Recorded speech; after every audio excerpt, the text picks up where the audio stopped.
Do not give extra funds to the sheriff. We saw the body cam footage on the news when Stephon Clark was murdered, yet those officers remain employed. So don't ask for more body cam support.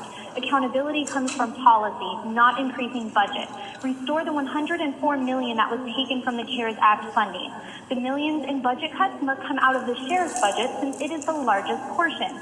Absolutely zero cuts should come from health services while we are still in a pandemic, for goodness sake. We are also recovering from the wildfires and smoke. Your constituents have been protesting every weekend for months, demanding to divest from cops and invest in communities. The safest communities do not have the most cops, they have the most resources, and you starve us of these resources with a budget focused on police and prisons. That presentation from Sheriff Jones was a joke. Screenshots of news headlines in other cities and photos of cop cars on fire do not count as evidence. Absolutely disgraceful you let that racist sham continue. There's a quote that comes to mind right now. Apparently, some quirk in human nature allows even the most unspeakable acts of evil to become banal within minutes, provided only that they occur far enough away to pose no personal threat. The police violence and housing crisis in this county are terrifying to encounter.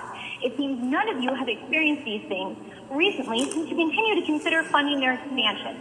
The Sheriff's Department is used to shield comfortable citizens from the realities of decades of local government negligence so that this violence stays out of the personal realm. You can stop this by supporting the people's budget now. Callers in support of expanding the sheriff's budget lack understanding of our county's current spending and community safety. They know only a concern for personal safety. They cite anecdotal evidence and fear of a future without law enforcement as the reason. Not because the sheriff has effectively reduced housing issues, violent crime, or any other threats to their safety. They have safety now. The people advocating to defund do not have that same safety. Right now, people are dying from the police violence, from lack of stable housing, and a lack of appropriate health care.